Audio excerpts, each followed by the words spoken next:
Hello दोस्तों, नमस्कार। स्वागत है आपका एडवांस एग्रीकल्चर यूट्यूब चैनल में। दोस्तों, आज की इस वीडियो के माध्यम से पपीते की उन्नत सफल वैज्ञानिक खेती की A to Z संपूर्ण जानकारी शेयर करने वाले हैं। पपीते की खेती कब और कैसे करना चाहिए, पपाया फार्मिंग। इस वीडियो देखने के बाद आपको अन्य वीडियो देखने की आवश्यकता ही नहीं पड़ेगी। क्योंकि इस वीडियो पर कैसे प्लांटेशन करना है, 1 एकड़ पर कितने पौधे को लगाना चाहिए, उन्नतशील किस्मों के बारे में डिस्कस करेंगे। खेत की तैयारी किस प्रकार करना है, यदि वैज्ञानिक तरीके से पपाया फार्मिंग कर रहे हैं तो मल्चिंग कौन सी लगाएं, ड्रिप कौन सी लगाएं, प्लांटेशन करते समय कौन सी न्यूट्रिएंट की पूर्ति हमको करनी चाहिए। और साथ ही इस वीडियो के माध्यम से हम आपको बतलाएंगे कि लीफ कर्ल एलोमोजिक वायरस की समस्या आती है तो तमाम प्रकार की समस्याएं, चाहो आर्द्र गलन हो, एंथ्राकिनोज हो या फिर कंद गलन की समस्या आती है, पौधा बीज से सूखकर एकदम मर जाते हैं, तो जो बीमारियां आती हैं उन सभी का ब्यौरा, डेटा एकदम विस्तार से, संपूर्ण जानकारी बिल्कुल डिटेल से इस वीडियो के माध्यम से बताएंगे। और ज्यादा से ज्यादा उत्पादन कैसे निकाल सकते हैं। उत्पादन निकालने के लिए भोजन की पूर्ति करनी पड़ती है, भोजन यानी न्यूट्रिएंट। तो कौन सी ज्यादा अच्छी, बेहतर, सस्ती हो, बढ़िया हो पपीता की फसल के लिए, वे कौन सी खादें हैं। और साथ ही बात करेंगे कि 1 एकड़ पर कितनी लागत लगती है, कितना मुनाफा होता है। और साथ ही लाइफ साइकिल के ऊपर भी हम डिटेल से, विस्तार के साथ इस वीडियो पर डिटेल से हम आपको समझाने वाले हैं। आप देख रहे हैं भारतीय कृषि network advance agriculture YouTube channel. मैं हूं आपका होस्ट एंड दोस्त शिव कुमार। इसी प्रकार कृषि कार्य से जुड़ी नई नॉलेजेबल जानकारी के लिए चैनल को सब्सक्राइब कर लीजिए। अधिक जानकारी के लिए आप हमें इंस्टाग्राम पर भी फॉलो कर सकते हैं, शिव कुमार 095। तो चलिए शुरू करते हैं।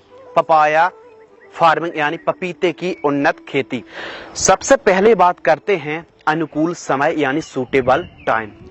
किसानों में सबसे बड़ी कंफ्यूजन है कि कौन से समय हमको पपीते की खेती करना चाहिए। तो पपीते की खेती करना तो चाहिए, कर तो लेते हैं किसान भाई, फसल को नहीं संभाल पाते हैं, रोग बीमारियों को कंट्रोल नहीं कर पाते हैं, और सबसे बड़ी जो प्रॉब्लम है बाजार भाव यानी मार्केटिंग रेट ही नहीं मिल पाता है। तो कौन से समय पर हम पपीता की खेती करें, आइए समझते हैं। तो देखिए, यदि आप बरसात के दिनों पर पपीता की खेती कर रहे हैं तो जून और जुलाई महीना काफी अनुकूल और परफेक्ट माना जाता है। जैसे ही बरसात स्टार्ट होती है, जून जुलाई काफी अनुकूल समय माना जाता है बरसात के लिए। लेकिन गर्मियों के लिए यदि आपको परफेक्ट टाइम की बात और डिस्कशन करें तो स्पेशल अक्टूबर और नवंबर महीना काफी अनुकूल माना जाता है। अक्टूबर नवंबर महीने पर आप पपीता को लगा सकते हैं। खरीफ सीजन भी काफी अच्छा माना जाता है, रबी सीजन भी काफी अच्छा माना जाता है। यदि आप रबी सीजन पर भी खेती करते हैं तो काफी अच्छा आपको बाजार भाव देखने के लिए मिलेगा।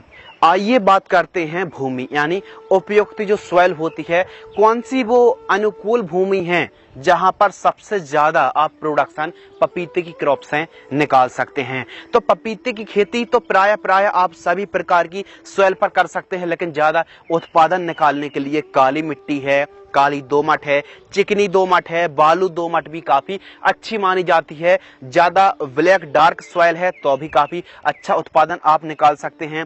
पीली मिट्टी है और पीली हल्की भूमि भी है तो भी हमारे किसान भाई पपीते की फसल से उतना ही अच्छा प्रोडक्शन निकाल सकते हैं। बस उत्तम जल निकास का प्रबंध होना चाहिए और खेत पर जल भराव ना हो। क्योंकि पानी यदि भरेगा खेत पर तो जो पपाया की क्रॉप एकदम पूरी की पूरी नष्ट हो जाएगी। तो इसीलिए खेत पर पानी जमाव ना हो, खेत पर पानी भरना नहीं चाहिए, एकदम उत्तम जल निकास का प्रबंध होना चाहिए। आइए बात करते हैं जलवायु और तापमान। तो पपीता की खेती करने के लिए जो क्लाइमेट्स कंडीशन है, क्योंकि सभी जगह सूटेबल नहीं है कि आप पपीता की खेती कर पाएं, तो बात करते हैं कौन सी जलवायु पर कैसा तापमान होना चाहिए, फ्लावरिंग स्टेज पर कैसा तापक्रम होना चाहिए, जरूरी और महत्वपूर्ण विषय है। तो जलवायु की बात करें तो पपीता की खेती मध्यम गर्म जलवायु की क्रॉप है और इसके लिए जो तापमान है, न्यूनतम तापमान 16 से 17 डिग्री सेल्सियस काफी अनुकूल माना जाता है और अधिकतम की बात करें तो 35, 36, 37 डिग्री सेल्सियस तक चल जाता है। बस फ्लावरिंग स्टेज पर 40-42 है तो फ्लावरिंग ड्रॉपनेस की समस्या आती है। तो इसके लिए एक औसत जब बढ़वार ले रहा हो फल से फूल की स्टेज पर, ये मान लीजिए 28 से 30 डिग्री सेल्सियस का यदि तापमान रहता है किसान भाइयों, तो काफी अच्छा परफॉर्मेंस हमारी फसल देती है, बढ़वार अच्छी लेती है और फ्लावर ड्रॉपिंग की समस्या बिल्कुल भी नहीं आती है। अब बात कर लेते हैं खेत की तैयारी यानी फार्म प्रिपरेशन। तो खेत की तैयारी जैसा ही स्मार्ट तरीके से हम आपको जानकारी शेयर कर रहे हैं, उसी स्मार्ट तरीके से हम बताते हैं कि फार्म की तैयारी किस प्रकार करना है, खेत की तैयारी किस प्रकार करना है। आइए सरल और आसान शब्दों में समझते हैं। तो खेत के चारों तरफ साफ सफाई होना बहुत ही जरूरी है। क्यों है भाई साहब? क्योंकि यदि खरपतवार यदि ज्यादा रहते हैं खेत के चारों ओर, तो एफिड, जैसिड और व्हाइट फ्लाई को बूस्ट होने में, बढ़ने में, रोग फैलने में बहुत चार चांद लग जाते। तो इसीलिए खेत की चारों तरफ साफ सफाई होना चाहिए, फेंसिंग होना बहुत ही जरूरी, जिससे नीलगाय या फिर कोई पशु हमारी फसल को क्षतिग्रस्त या नुकसान ना पहुंचाए। तो खेत की तैयारी के ऊपर हम बात कर रहे थे। सर्वप्रथम मीडियम गहराई में चलने वाले जैसे कल्टीवेटर है, दगफेट है और तूतहल से आपको पहली और दूसरी प्लॉविंग करानी चाहिए। आप गहरी जुताई भी प्लाऊ से भी आप खेत की तैयारी करा सकते हैं। जैसी आपकी सॉइल हो उस हिसाब से पहली और दूसरी आपको प्लॉविंग करानी चाहिए। उसके बाद आपको 2 ट्रॉली गोबर की खाद पूरे खेत में बिखेर दीजिए और मिट्टी को भुरभुरी कराने वाले यंत्र जैसे रोटावेटर है या फिर हैरो है, ठीक तरीके से मिट्टी को एकदम पाटा लगाकर मिट्टी को एकदम भुरभुरी करा लीजिए। मिट्टी जितनी अच्छी भुरभुरी होगी, खेत जितना ज्यादा समतल होगा, उतना ही अच्छे से हमारी फसल ग्रोइंग लेगी।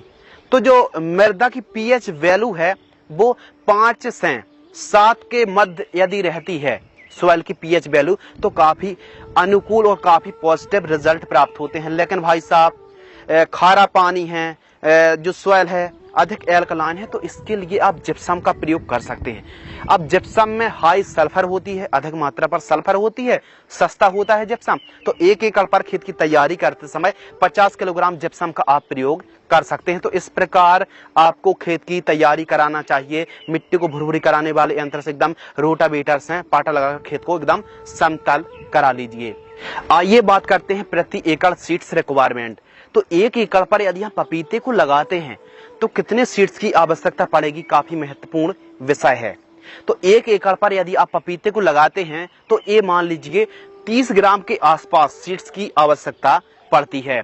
उन्नतशील किस्में, तो इस वीडियो के माध्यम से सर्वाधिक उत्पादन देने वाली जो किस्में हैं, वैरायटी हैं, उन्हीं का डिस्कशन जिक्र एकदम विस्तार के साथ करने वाले हैं। लेकिन हम आपको रेकमेंडेड करेंगे कि आप अपने एरिया के हिसाब से, जलवायु के हिसाब से, तापमान के हिसाब से, क्लाइमेट्स कंडीशन के हिसाब से और साथ ही सॉइल के हिसाब से उन्नतशील किस्मों का ही आपको चुनाव करना चाहिए जो आपके एरिया में इम्प्रूव वैरायटी हो।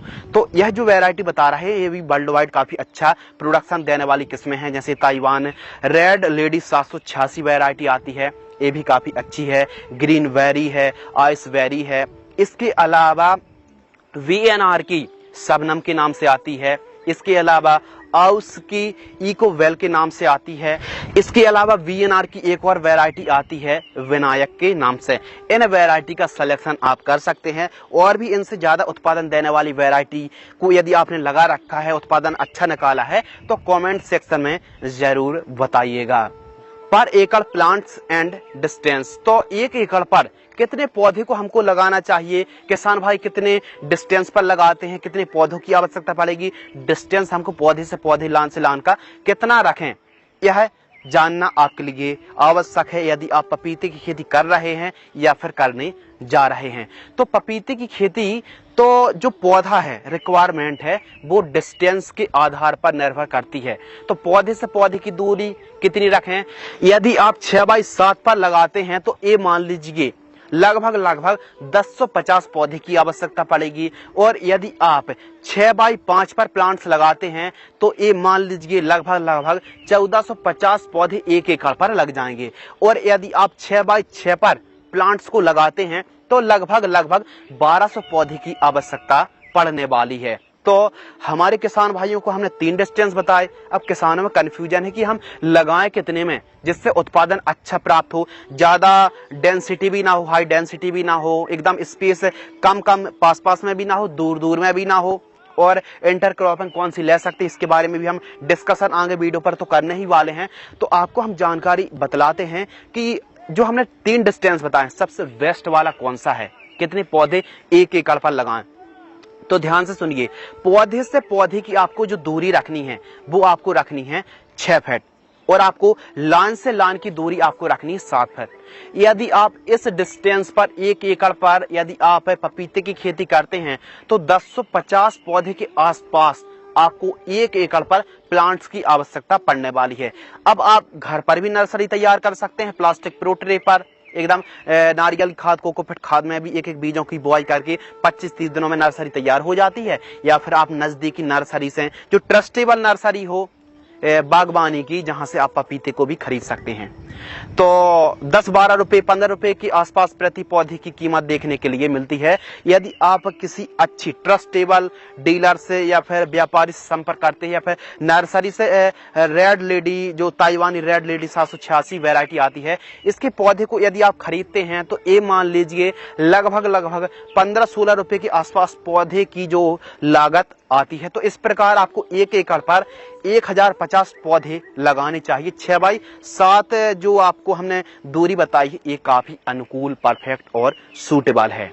आइए बात करते हैं बीज उपचार यानी सीड्स ट्रीटमेंट। भाई साहब, यदि आपने घर पर नर्सरी तैयार करना है तो आपको एक काम जरूर करना चाहिए, बीज उपचार यानी सीड्स ट्रीटमेंट।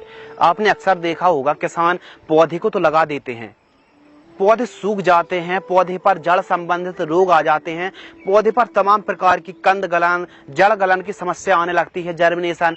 पौधे को तो प्लांटेशन कर दिया लेकिन बाद में काफी बीमारियां आने लगती हैं, जर्मिनेशन, कई प्रकार की समस्याएं। तो इसीलिए कहा जाता है टीकाकरण बहुत ही जरूरी है। तो बीज उपचार किस फफूंदनाशक से करना चाहिए? देखिए, यदि आप थोड़ा सा ऑर्गेनिक साइड जा रहे हैं तो आप ट्राइकोडर्मा से ही बीजों को उपचार करें, ज्यादा अच्छे रिजल्ट प्राप्त होंगे। इसके लिए ट्राइकोडर्मा के लिए 1 किलोग्राम बीजों को आप 5 ग्राम ट्राइकोडर्मा से आप बीजों को उपचार कर सकते हैं। क्वांटिटी के हिसाब से आप ट्राइकोडर्मा की क्वांटिटी मात्रा ले सकते हैं। लेकिन ज्यादातर किसान भाई जैसे यूपीएल की साफ है CM75 यानी कार्बेंडाजिम 12% प्लस मैंकोजेब 63%, WP फफूंदनाशक को 1 किलोग्राम बीजों को 5 ग्राम यूपीएल की जो साफ आती है इससे बीजों को उपचार करके यदि आप नर्सरी तैयार करते हैं तो यकीनन काफी स्वस्थ हरी भरी नर्सरी तैयार होगी। आइए बात करते हैं बेसल डोज यानी बुआई के समय कौन सी खाद देनी चाहिए, क्यों देनी चाहिए और कितनी मात्रा पर देनी चाहिए। तो क्यों देना चाहिए, इसका सीधा सा आंसर है कि स्टार्टिंग के दिनों पर ज्यादा से ज्यादा न्यूट्रिएंट की पूर्ति यदि आप करेंगे, नाइट्रोजन है, फास्फोरस है, पोटास है, यही मुख्य वो पोषक तत्व हैं जो कि हमारी पपीते की फसल पर आगे चल के काम आएंगे। और भी कुछ सूक्ष्म पोषक तत्व हैं, मल्टी माइक्रो न्यूट्रिएंट हैं, उन सभी की पूर्ति करेंगे। लेकिन जैसे हम प्लांटेशन करेंगे तो न्यूट्रिएंट तो स्टार्टिंग पर ही जरूरत पड़ने वाली है। तो इसीलिए हम पोषक तत्व बढ़वार अच्छी ले, तो इसके लिए बेसल डोज बुआई के समय यानी जब हम प्लांटेशन करेंगे, बेड तैयार करेंगे, तो उस समय जो हम खाद देंगे उसे हम बेसल डोज कहते हैं। बेसल डोज प्रति एकड़ की दर से हैं, इन सभी खादों को मिक्स करना है। तो भी कौन कौन सी खादें हैं आइए समझते हैं। तो SSP, अब भाई सिंगल सुपर फास्फेट में क्या है? सिंगल सुपर फास्फेट में सल्फर भी है, कैल्शियम भी है और इसमें जिंक बोरॉन का भी और फास्फोरस की भी मात्रा होती है। SSP लेनी है आपको पाउडर फॉर्म वाली 100 किलोग्राम। इसके अलावा DAP डायोनी फास्फेट 1846 आपको लेना है 40 किलोग्राम।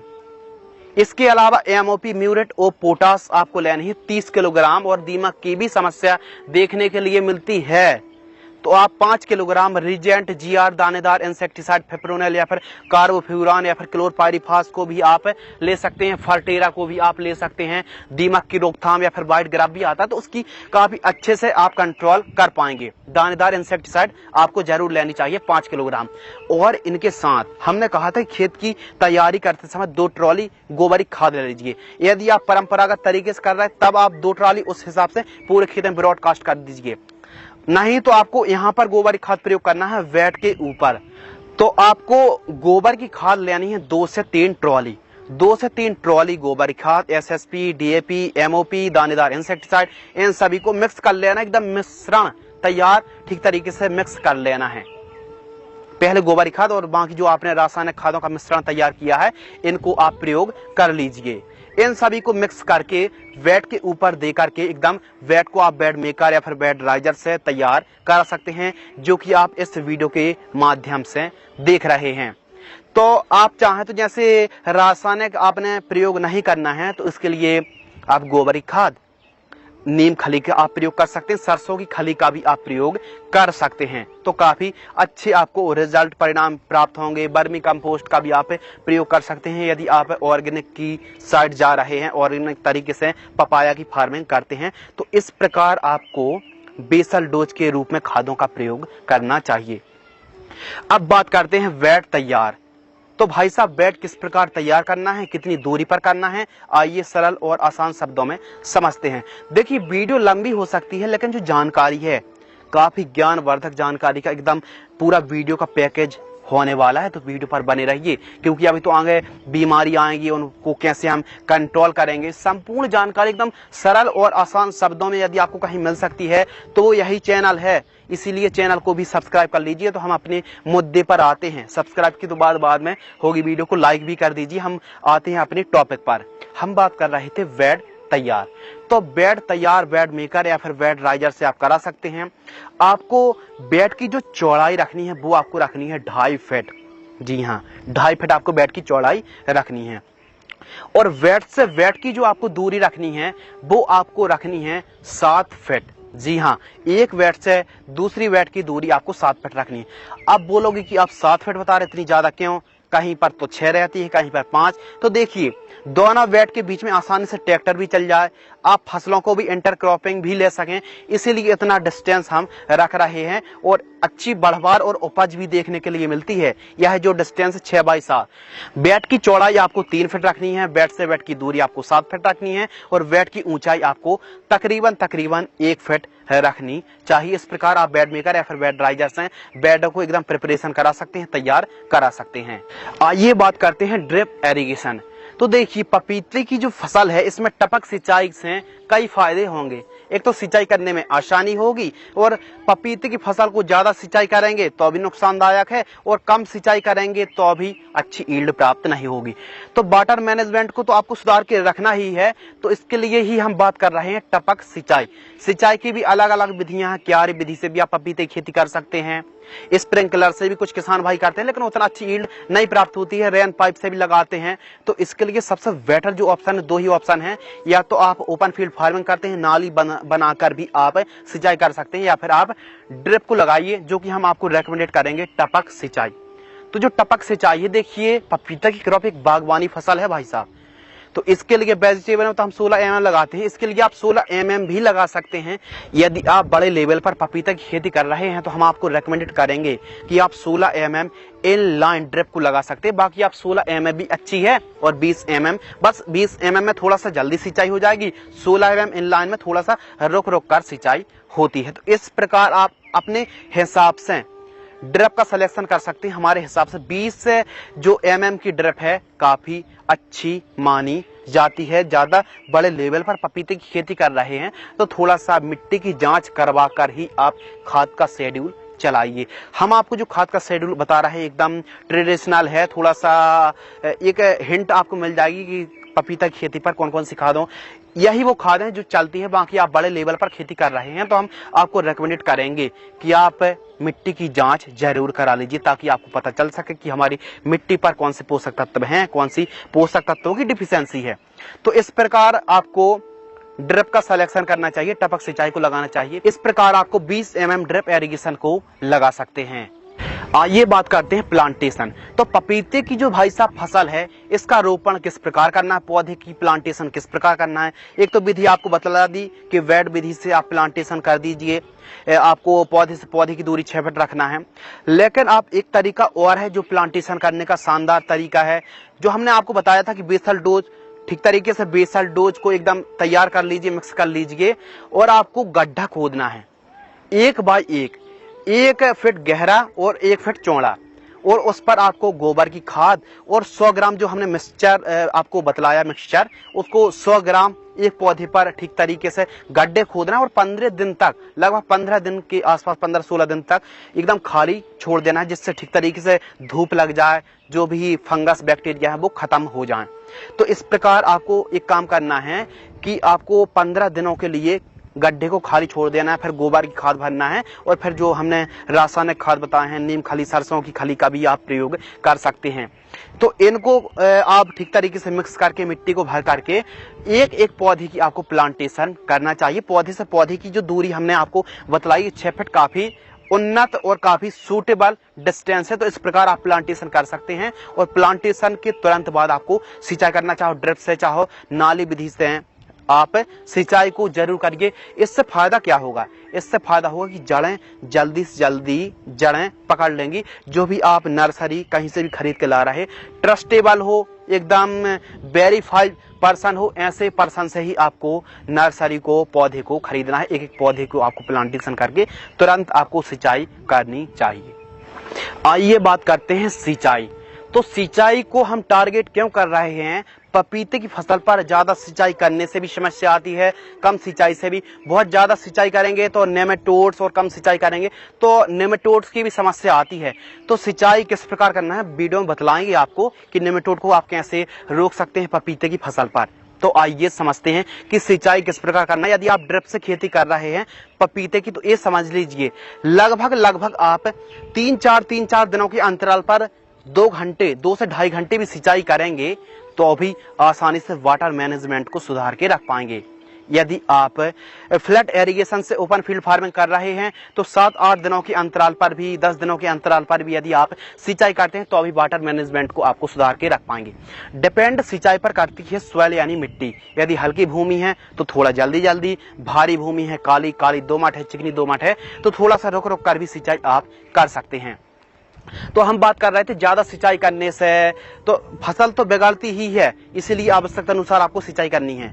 लेकिन सिंचाई के साथ साथ एक और इसमें एक टॉपिक और जुड़ा हुआ है, नेमेटोड। तो नेमेटोड बहुत ही गंभीर समस्या है। जड़ों पर एकदम गांठें बन जाती, जड़ों के बाजू में नहीं, जड़ों में गांठें बन जाती हैं, जिससे पौधा न्यूट्रिएंट की पूर्ति ही नहीं कर पाता है। तो इसके लिए जैसे वायर कंपनी की वेलम प्राइम आती है, 400 ml जड़ों के पास ड्रिंचिंग भी कर सकते हैं, ड्रिप से भी आप चला सकते हैं। नेमेटोड की समस्या देखने के लिए ही नहीं मिलेगी। तो इसके लिए आप चाहते हैं कि नेमेटोड ही हमारी पपीते की फसल पर ना आए, तो 70-80 दिन के आसपास की जब हमारी क्रॉप होती है तो 300 से 400 ml ड्रिप से आप 1 एकड़ पर वेलम प्राइम को भी चला सकते हैं, या फिर किसी भी नेमेटिसाइड को आप चला सकते हैं नेमेटोड कंट्रोल करने के लिए। और एक और जानकारी, आप जो आपका फार्म है, जो आपका खेत है, चारों तरफ एक लाइन गेंदे की जरूर लगा लीजिए। इससे रस चूसक कीटों पर काफी अच्छा कंट्रोल मिलेगा। फ्रूट फ्लाई फेरोमोन ट्रैप को आप लगाइए, येलो ट्रैप को लगाइए, ब्लू ट्रैप को लगाइए, जिससे सफेद मक्खी है, रस चूसक कीटों की आसानी से सस्ते पर आपको कंट्रोल मिल जाए। और 1 एकड़ पर 20 पीस आप लगा लीजिए। स्पेशल पीला और नीला ट्रैप को तो आप जरूर लगाइए, इससे सस्ते पर रस चूसक कीटों को कंट्रोल मिलेगा। रस चूसक कीटों को यदि आप कंट्रोल कर पाते हैं तो यकीनन जो अभी आगे चल के लीफ कर्ल वायरस आएगा और रस चूसक कीटों के व्हाइट फ्लाई के प्रकोप के कारण वायरस का बढ़ावा और भी तेज हो जाएगा। तो इससे काफी अच्छा और निजात मिलने वाला है। ट्रैप आप जरूर लगाइएगा। वीट कंट्रोल यानी खरपतवार रोकथाम। जितने ज्यादा पपीते की फसल पर खरपतवार रहेंगे उतना ही ज्यादा निमंत्रण देने के बराबर है रस चूसक कीटों को और बीमारियों को। तो जितनी ज्यादा साफ सफाई आपके फार्म में रहेगी, खेत पर रहेगी, उतना ही फसल स्वस्थ रहेगी और रस चूसक कीटों का प्रकोप कम देखने के लिए मिलेगा। तो खरपतवार की रोकथाम करने के लिए कोई भी रासायनिक खरपतवार नाशक स्प्रे करने की आवश्यकता बिल्कुल भी नहीं है। इसके लिए आप एक काम कर सकते हैं कि निराई गुड़ाई जरूर कराएं। कम से कम 2 निराई गुड़ाई कराएं। एक है 30-40 दिनों की जब फसल होती है, एक निराई गुड़ाई। निराई गुड़ाई का मतलब ये है कि एकदम खरपतवार को खेत से बाहर निकलवा लीजिए और दूसरी निराई गुड़ाई 70-80 दिन के आसपास जैसे जैसे खरपतवार उगते हैं उनको आप नष्ट कर सकते हैं। तो इस प्रकार खेत पर साफ सफाई होना चाहिए। खरपतवार मुक्त फसल होना बहुत ही जरूरी है, एकदम स्वस्थ बढ़वार देखने के लिए मिलेगी। आइए बात करते हैं स्प्रे शेड्यूल। तो जो पपीते की क्रॉप है, स्प्रे शेड्यूल क्यों जरूरी है? कई प्रकार की समस्या आती हैं, वायरस आता है, विल्ट की समस्या आती है, फिर जैसेड आता है, वाइट फ्लाई आता है, फल को क्षति पहुंचाने वाली इल्ली का प्रकोप देखने के लिए मिलता है, जड़ संबंधित रोग, बीमारी, disease, fungus, powder mildew, downy mildew, yellow mosaic. तो जो बीमारी आ रही, समस्या आ रही है, तो भाई साहब इनको तो कंट्रोल करना बहुत ही जरूरी है। स्टार्टिंग के दिनों पर भले ही आप इमीडा हो, एसिटामिप्रिड हो, स्पाइनोटोरम हो, नीम ऑयल है, फिश ऑयल, इनका तो स्प्रे कर सकते हैं। लेकिन फसल जैसे जैसे बड़ी होगी तो जाहिर सी बात है सिंचाई खाद देंगे तो कई प्रकार की समस्याएं भी आएंगी, कई प्रकार की बीमारी आएंगी। तो इनको आप कैसे रोकथाम और कंट्रोल कर सकते हैं, आइए सरल और आसान शब्दों में समझते हैं और आपको हम बीमारी के हिसाब से आपको इलाज बताएंगे, कब कौन से दिनों पर कौन सी कीटनाशक दवाइयों का स्प्रे करना चाहिए। बहुत महत्वपूर्ण जानकारी शेयर कर रहे हैं तो इसके लिए वीडियो को लाइक करना तो बनता है। सबसे पहले हम समझते हैं कि हमारी पपीते की फसल पर, पपाया के ऊपर कौन कौन से इंसेक्ट, पेस्ट और बीमारी और साथ ही फंगस आते हैं। सरल और आसान शब्दों में समझते हैं कि कौन कौन से कीट आते हैं और काफी ज्यादा नुकसान पहुंचाते हैं। तो प्रमुख रूप से LCV यानी लीफ कर्ल वायरस आता है, पत्ते सिकुड़ने लगते हैं, जो कि आप इस फोटो पर देख रहे हैं। येलो लीफ कर्ल वायरस आता है, पत्ते सिकुड़ते भी हैं, पीले भी पड़ते हैं। इसके अलावा मोज़ेक वायरस है, एफिड्स है, जैसिड्स है, सफेद मक्खी, फल मक्खी, रेड माइट्स का प्रकोप देखने के लिए मिलता है, येलो माइट्स का प्रकोप देखने के लिए मिलता है, तंबाकू इल्ली, हरी इल्ली, सेमी लूपर्स, थ्रिप्स का प्रकोप देखने के लिए मिलता है। व्हाइट ग्रब का जो समस्या आती है जड़ों में, जो व्हाइट ग्रब सफेद कीड़ा होता है, मिली बग है, DBM है, सुंडी है। इसके अलावा फ्रूट बोरर यानी फल को क्षति पहुंचाने वाली सुंडी का प्रकोप देखने के लिए मिलता है। वहीं फंगस पर पाउडरी मिल्ड्यूड है, डाउनी मिल्ड्यूड है, लीफ स्पॉट है, झुलसा है, स्कैब है और एंथ्रेक्नोज प्रमुख रूप से नुकसान पहुंचाते हैं और क्षति पहुंचाते हैं। तो इनकी रोकथाम करने के लिए और साथ ही कुछ डिजीज आते हैं, बैक्टीरियल बिल्ट है, तना सड़न है, फ्रूट क्रैकिंग है। इसके अलावा फल विगलन की समस्या आती है, रूट रॉड आता है, डंपिंग ऑफ की समस्या देखने के लिए मिलती है। ये सभी कीट, इंसेक्ट, पेस्ट हमारी पपीते की फसल पर आते हैं, काफी ज्यादा नुकसान पहुंचाते हैं। तो इनकी रोकथाम करने के लिए हम आपको जो स्प्रे शेड्यूल बतलाने वाले हैं, एक एक बीमारी का आपको इलाज बतलाने वाले हैं। सबसे पहले बात करते हैं सफेद मक्खी, एफिड, जैसेड और मिलीबग की रोकथाम करने के लिए BASF कंपनी की सेफीना आती है 40 ml या फिर सिजेंटा कंपनी की एक्तारा इंसेक्टिसाइड 10 ग्राम ले सकते हैं। इसके अलावा UPL की लांसर गोल्ड 35 ग्राम आप ले सकते हैं। 15 लीटर पानी में किसी एक को मिक्स करके स्टिकर मिलाकर के स्प्रे कर देना है। आपको जो हम 3 दवाइयों के नाम बतला रहे हैं, किसी एक दवाई का ही आपको स्प्रे करना है सफेद मक्खी, एफिड, जैसिड और मिलीबग की कंट्रोल और रोकथाम करने के लिए। अब आइए जानते हैं powdery mildew, downy mildew, rust, blight, spot और आर्द्र गलन यानी एंथ्रेक्नोज की जो समस्या आती है, इसकी रोकथाम करने के लिए इंडोफिल की M45 40 ग्राम या फिर सिजेंटा कंपनी की M-स्टार टॉप फंगिसाइड यदि ज्यादा फंगस का प्रकोप देखने के लिए मिल रहा है तो 20 ml लेना है। UPL की कोप्रोफेक्स फंगिसाइड 40 ग्राम लेना है या फिर बायर की एलिट फंगिसाइड 10 ग्राम। इन तीनों चारों में से किसी एक को आप मिक्स करके 15 लीटर पानी में स्टिकर मिला करके घोल करके छिड़काव कर दीजिए, काफी शानदार आपको रिजल्ट प्राप्त होंगे। इसके अलावा तना गलन की समस्या है, डंपिंग ऑफ है या फिर बैक्टीरिया विल्ट है, तो इसके लिए आप एक काम कर सकते हैं, ट्राइकोडर्मा की भी आप ड्रेंचिंग कर सकते हैं गन्ने के गुड़ में मिक्स करके, या फिर रोको फंगिसाइड 500 ग्राम की ड्रेंचिंग कर सकते हैं, या फिर बायर कंपनी की एलेट 500 ग्राम। इन दोनों तीनों में से किसी भी एक को घोल करके 200 लीटर पानी में प्रति पौधा 50 से 60 ml की दर से आपको ड्रेंचिंग कर देना है। काफी शानदार आपको रिजल्ट प्राप्त होने वाले हैं। इसके अलावा फल और फूल ड्रॉप होते हैं तो बायर कंपनी की प्लान 4 ml या फिर गोदरेज की डबल 8 से 10 ml दोनों में से किसी एक को आप मतलब स्प्रे कर सकते हैं, छिड़काव कर सकते हैं फ्लावरिंग स्टेज पर। इसके अलावा पपाई क्रॉप बढ़वार नहीं ले रही है तो बढ़वार के लिए प्लांट ग्रोथ प्रमोटर का आप स्प्रे कर सकते हैं, जैसे सिंजेंटा कंपनी की क्वांटिस आती है 40 ml की दर से आप स्प्रे कर सकते हैं 15 लीटर पानी में घोल करके, या फिर आप जैसे कृषि रसायन का पोषक सुपर आता है 25 ml 15 लीटर पानी में घोल करके आप स्प्रे कर सकते हैं। दोनों में से किसी एक को बढ़वार के लिए काफी बढ़िया आपको रिजल्ट प्राप्त होने वाले हैं। यदि पपीते की फसल पर पीलापन की समस्या देखने के लिए मिल रही है और ठीक तरीके से बढ़वार नहीं ले रहा, कुछ ज्यादा ही पीलापन की समस्या है, तो इसकी रोकथाम करने के लिए आपको कैल्शियम नाइट्रेट आपको लेना है 15 किलोग्राम और इसके अलावा 500 ग्राम आपको बोरॉन लेना है V20% वाली। इन दोनों को मिक्स करके जड़ों के पास देना, ड्रिप से नहीं देना, जड़ों के पास दे करके आपको सिंचाई कर देना है। इससे पीलापन की समस्या भी देखने के लिए नहीं मिलेगी और बढ़वार भी काफी शानदार देखने के लिए मिलेगी।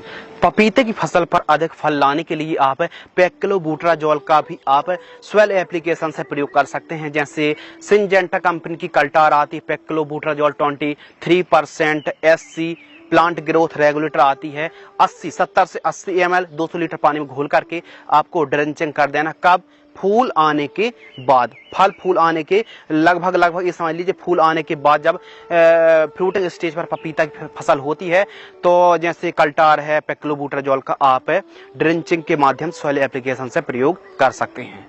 यदि पपीते की फसल पर पत्तों पर सिकुड़न की समस्या देखने के लिए मिल रही है तो इसकी रोकथाम करना जरूरी भी है। लीफ कर्ल वायरस यदि स्टार्टिंग के दिनों पर ही प्रकोप हो जाता है, प्रिवेंटिव रूप पर इनका आप वीकली हफ्ते 15 दिन पर छिड़काव करते रहना चाहिए। जैसे दमन का वायोआर 303 आता है 15 लीटर पानी में, ऑर्गेनिक प्रोडक्ट 15 लीटर पानी में 25-30 ml स्प्रे कर सकते हैं, या फिर आप नीम ऑयल का स्प्रे कर सकते हैं, फिश ऑयल का स्प्रे कर सकते हैं। ट्रैप आपको लगाना है, या फिर आप बायर कंपनी कॉन्फिडोर सुपर आती है 15 लीटर पानी में आप 5 ml की दर से छिड़काव कर सकते हैं। काफी शानदार रिजल्ट देखने के लिए मिलेंगे। आइए बात करते हैं स्प्रे शेड्यूल, यानी हमको अपनी पपीते की फसल पर कब कितनी मात्रा पर कौन सी दवाओं का सस्ती हो, अच्छी हो, बेहतर काम करने वाली जो दवाइयां हैं उनके बारे में, फफूंदनाशक के बारे में डिस्कशन करते हैं। तो फर्स्ट स्प्रे जब हमारी पपीते की फसल लगभग ट्रांसप्लांट 30 दिन से लेकर 50 दिन के मध्य की होती है तो फर्स्ट स्प्रे पर वायोआर 303 20 ml लेना है, कृषि रसायन का इक्का इंसेक्टिसाइड 10 ग्राम लेना है, एंडोफिल का M45 40 ग्राम लेना है। इन तीनों को मिक्स करके 15 लीटर पानी में घोल करके आपको स्प्रे कर देना है। सेकंड स्प्रे जब ट्रांसप्लांट से, ये समझ लीजिए जब हमारी फसल 100 से 110 दिन के आसपास की होती है तो वायर कंपनी की Solomon insecticide 10 ml, Antracol fungicide 40 ग्राम, सिंजेंटा क्वांटिस 40 ml, इन तीनों को मिक्स करके 15 लीटर पानी में घोल करके स्प्रे कर देना है। थर्ड स्प्रे ट्रांसप्लांट से 150 से 160 दिन के आसपास की क्रॉप होती है तो धान का कोनिका फंगिसाइड 40 ग्राम लेना है, wire company memento energy 25 ml लेना है। इन दोनों को घोल कर 15 लीटर पानी में मिक्स करके स्प्रे कर देना है। फोर्थ स्प्रे ट्रांसप्लांट से जब हमारी फसल 180 से 200 दिन के आसपास की होती है तो प्रोक्लेम इंसेक्टिसाइड यानी एमामेक्टिन बेंजोएट आपको 5% SG 10 ग्राम लेना है। फेंटेक प्लस टोनिक जो कि फल फूल की संख्या बढ़ाने में काफी ज्यादा हेल्प करेगी 10 ml लेना है। एंट्राकॉल फंगिसाइड 40 ग्राम लेना है। इन तीनों को मिक्स करके 15 लीटर पानी में घोल करके आप स्प्रे कर सकते हैं। देखिए आपको हल्के फुल्के स्प्रे तो आपको लेना है, लेकिन यह जो 4 स्प्रे हैं यकीन मानिए यदि आप इनको स्प्रे करते हैं तो आपकी पपीते की फसल पर कोई समस्या ही नहीं आएगी, कोई बीमारी, कोई फंगस, कोई समस्या ही देखने के लिए नहीं मिलेगी। बढ़वार अच्छी लेगी, फसल हरी भरी रहेगी। अब बात करते हैं खाद का शेड्यूल। ये तो बात हो गई स्प्रे शेड्यूल, लेकिन अब बात करते हैं खाद का शेड्यूल यानी फर्टिगेशन शेड्यूल। तो पपीते की जो फसल है जब तक हम भोजन यानी न्यूट्रिएंट की पूर्ति नहीं करेंगे फसल ना तो हरी भरी रहेगी, ना तो ठीक तरीके से पपीते के जो फ्रूटिंग है वो अच्छे से सेट होंगे और कई प्रकार की समस्याएं आएंगी और ठीक तरीके से उपज प्राप्त नहीं होगी।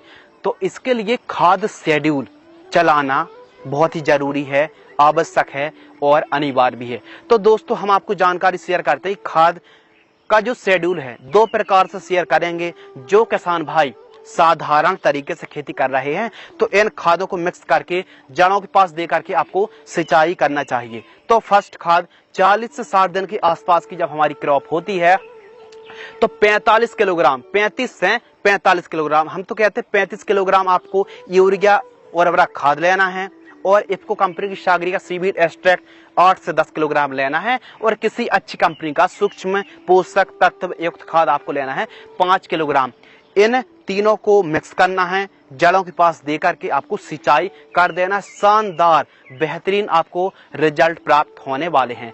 सेकंड खाद, तो जो सेकंड कॉम्बिनेशन है पपीते की फसल ट्रांसप्लांट से लगभग 80 दिन से लेकर 120 दिन के आसपास की होती है। तो सेकंड कॉम्बिनेशन पर यूरिया और उर्वरक खाद 45 किलोग्राम, डीएपी खाद 25 kilogram, MOP muriate of potash हमको लेना है 15 किलोग्राम और ह्यूमिक एसिड 1 किलोग्राम। इन तीन चारों को मिक्स करके जड़ों के पास देकर सिंचाई कर दीजिए, काफी शानदार रिजल्ट देखने के लिए मिलेंगे। आइए बात करते हैं थर्ड कॉम्बिनेशन। तो जो तीसरा कॉम्बिनेशन है, तीसरी खाद है ट्रांसप्लांट से जब हमारी फसल लगभग 140 से 160 दिन के आसपास की होती है तो कैल्शियम नाइट्रेट और उर्वरक खाद किसान भाइयों हमको लेना 15 किलोग्राम और इसके अलावा हमको लेना है बोरॉन वी 20% वाली लगभग 500 ग्राम। इन दोनों को मिक्स करके जड़ों के पास दे करके हमको सिंचाई कर देना है। फोर्थ कॉम्बिनेशन, चौथी खाद, जब हमारी पपीते की फसल लगभग 180 दिन से लेकर 200 दिन के आसपास की होती है तो सल्फर, अब भाई साहब सल्फर 90% वाली आपको लेना 3 किलोग्राम, जो कि WDG फॉर्म में आती है 3 किलोग्राम लेना है, जो कि वीडियो पर देख रहे हैं। और आपको यूरिया और उर्वरक खाद लेना है 35 किलोग्राम के लगभग, जो कि आप डिस्प्ले पर देख रहे हैं। इन दोनों को मिक्स करके जड़ों के पास देकर सिंचाई कर दीजिए, काफी शानदार, काफी बढ़िया और काफी पॉपुलर रिजल्ट देखने के लिए मिलेंगे, काफी बढ़िया आपकी फसल बढ़वार लेगी। ये तो बात हो गई कि जो किसान भाई साधारण तरीके से खेती कर रहे हैं तो जड़ों के पास इन खादों को देकर सिंचाई करते हैं तो काफी लाजवाब आपको रिजल्ट देखने के लिए मिलेंगे, कोई भी अन्य खाद देने की जरूरत पड़ेगी ही नहीं। आइए बात करते हैं ड्रिप इरिगेशन से फर्टिगेशन शेड्यूल। जो किसान भाई ड्रिप से खेती कर रहे हैं तो वे खाद को किस प्रकार चला सकते हैं, आइए समझते हैं, जिससे ज्यादा बढ़वार हो, कम से कम न्यूट्रिएंट की पूर्ति करके, थोड़ा करके हम न्यूट्रिएंट की पूर्ति करके ज्यादा से ज्यादा फसल से यील्ड कैसे निकाल सकते हैं। इसके लिए फर्टिगेशन शेड्यूल, वीडियो को बिना स्किप किए वीडियो को पूरा वॉच करना है, काफी इंटरेस्टिंग जानकारी अभी भी बाकी है। तो फर्टिगेशन शेड्यूल, तो ये समझ लीजिए जो हम आपको घुलनशील खादों के नाम बता रहे हैं इनको आपको 5-5 दिनों के अंतराल पर देना है। तो 25 दिन से लेकर 50 दिनों के मध्य आप 5-5 दिनों के अंतराल पर इन खादों को चला सकते हैं। जैसे एनपीके घुलनशील खाद 19-19-19 2 kilogram, NPK 17-44-0 2 kilogram, 12-61-0 2 kilogram, humic acid 500 ग्राम। इनको एक दिन में आपको एक खाद, फिर 5 दिन का अंतर रखना है, फिर आपको 5 दिन का अंतर रख के प्रति एकड़ ड्रिप सिंचाई से वेंचुरी के माध्यम से आप छोड़ सकते हैं। ये था फर्स्ट कॉम्बिनेशन। आइए बात करते हैं सेकंड कॉम्बिनेशन, यानी सेकंड जो कॉम्बिनेशन है ट्रांसप्लांट से हमारी जो फसल है पपीते की 60 दिन से लेकर 120 दिन के आसपास की होती है तो लगभग 6-7 दिनों के अंतराल पर ड्रिप से इन खादों को आप छोड़ सकते हैं 4-4 किलोग्राम। जैसे एनपीके 052-34 है 4 किलोग्राम, फिर उसके बाद एनपीके 13-40-13 है 4 किलोग्राम, माइक्रो न्यूट्रिएंट फर्टिलाइजर्स आती है आपको 500 ग्राम चलाना है, कैल्शियम नाइट्रेट है 4 किलोग्राम। तो इन चारों खादों को आप लगभग 6-7 दिनों के अंतराल पर वेंचुरी के माध्यम से ड्रिप सिंचाई से आप छोड़ सकते हैं, काफी लाजवाब आपको रिजल्ट प्राप्त होंगे। थर्ड कॉम्बिनेशन, पपीते की फसल पर थर्ड कॉम्बिनेशन ड्रिप से आप इन खादों को चला सकते हैं। जैसे 130 से 200 दिन के आसपास की हमारी फसल होती है तो 30 दिन से लेकर 200 दिन तक और इससे भी आगे इन खादों को आप 6-6 दिनों के अंतराल पर छोड़ सकते हैं। 130 से 200 दिन तक 6-6 दिनों के अंतराल पर एक दिन पर एक खाद छोड़नी है ड्रिप सिंचाई से प्रति एकड़ की दर से। तो आपको जैसे एनपीके 0050 है 5 किलोग्राम, इसके अलावा एनपीके 13-045 है 4 से 5 किलोग्राम। इसके अलावा आप जिंक सल्फेट को छोड़ सकते हैं 1 किलोग्राम ड्रिप सिंचाई से। इसके अलावा आप कैल्शियम नाइट्रेट 3 किलोग्राम और अमोनियम जो सल्फेट आता है 3 किलोग्राम 4 किलोग्राम, इनको आपको बदल कर एक दिन में एक खाद को छोड़ना 3-4 किलोग्राम, फिर लगभग ये मान लीजिए 6-7 दिनों का अंतर रखना है। तो इस प्रकार आप ड्रिप से वेंचुरी के माध्यम से फर्टिगेशन शेड्यूल चला सकते हैं।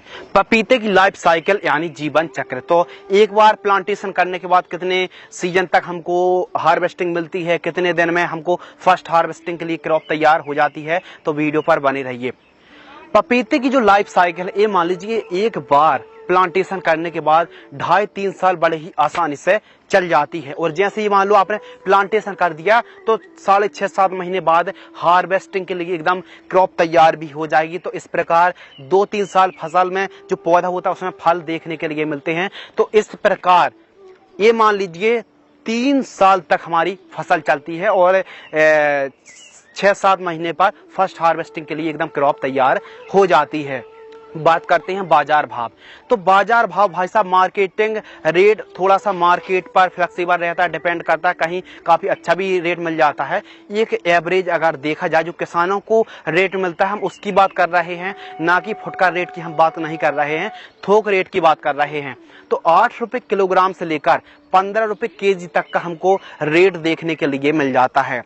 बात करते हैं लागत यानी पर एकड़ कॉस्ट। तो सभी लागत को जोड़कर लगभग सभी एक्सपेंसेस को एक एकड़ में हम लगभग 1100 1150 पौधे के आसपास यदि हम लगा रहे हैं और प्रति पौधा रेड लेडी 786 ताइवानी को लगाते हैं तो 15-16 रुपए के आसपास नर्सरी मिल जाता है। तो लगभग 15-16 हजार रुपए के आसपास मोटा मोटी मान लेते हैं पौधे का खर्च आएगा। खाद स्प्रे चलाएंगे, गोबरी खाद है, प्लांटेशन का खर्च है और लेबर का जो चार्ज है, मार्केटिंग का जो लगभग मार्केटिंग तक पहुंचाने का जो भाड़ा, सभी एक्सपेंसेस को जोड़कर ये मान लीजिए 60-65 हजार रुपए के आसपास 1 एकड़ का खर्च आता है।